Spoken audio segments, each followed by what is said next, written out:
let's start by looking at the general overview of the 4-3-3. First of all, we have, of course, our goalie and 4 defenders. Pretty much a classic flat back 4 with 2 center backs and 2 full backs. There's different variations to play, but that's going to be the general formation. Then we're going to have 3 center midfielders, typically 1 holding midfielder and 2 more advanced midfielders. This is going to be the general 4-3-3 setup with these 3 center mids. And then we're going to have the 3 front players, right? The center forward and the 2 wingers. Now, there's going to be variations of this, but this is going to be the general foundation.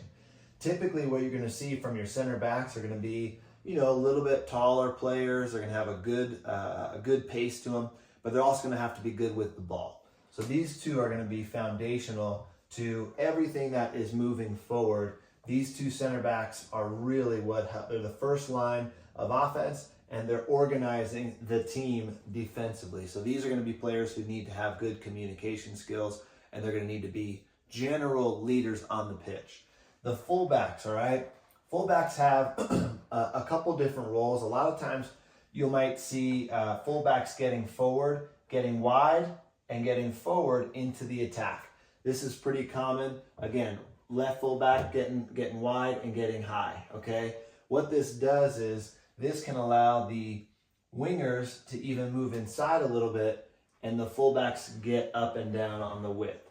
Why is this important? Well, most commonly today, we see a lot of wingers who are what we call inverted wingers, where you're going to put a left-footed player on the right side and a right-footed player on the left side.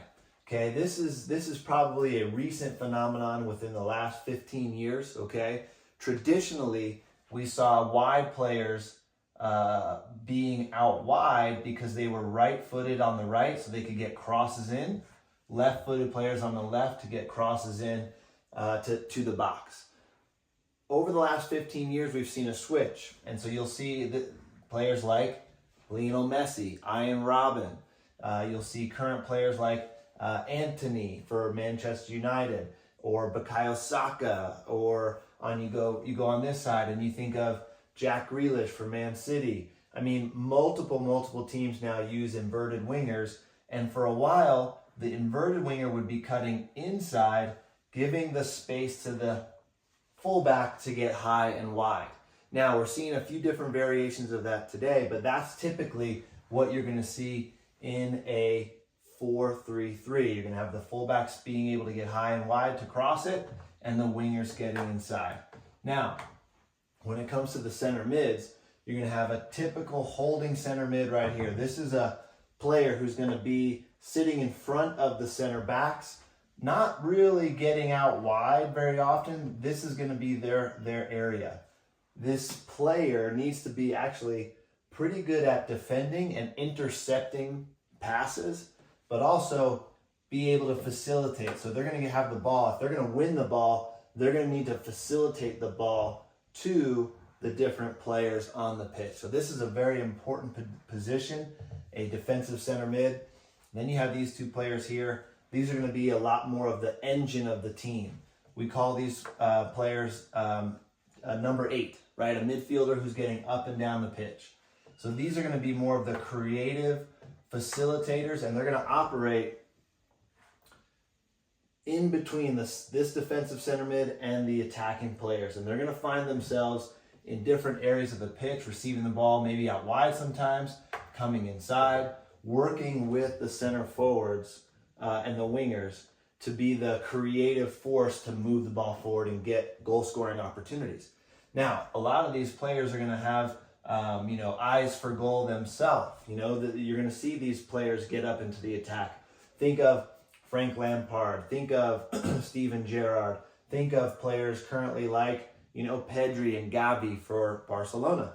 They want to get up and score goals, and they do it because they have an anchor back here in the center mid and the defense, right? So these 2 players are very important. They're going to be the creative engine of the team. And then we look forward at the front line, a center forward, typically maybe a little bit of a taller, stronger player, a player who's going to have always an eye for goal. But more importantly, these days, a player who's going to need to be involved in the build-up at some point. So this player is going to need to be able to receive the ball and lay it off.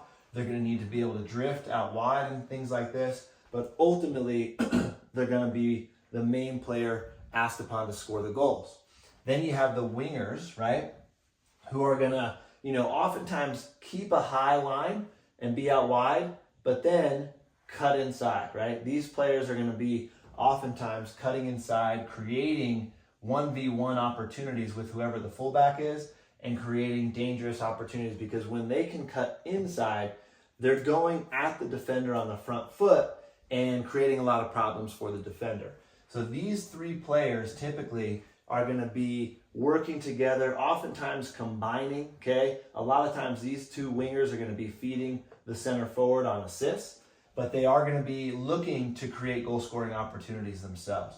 So this is just the general lineup of what we see with a 4-3-3. We'll break it down each position, what the strengths are, where you need to be as we move forward.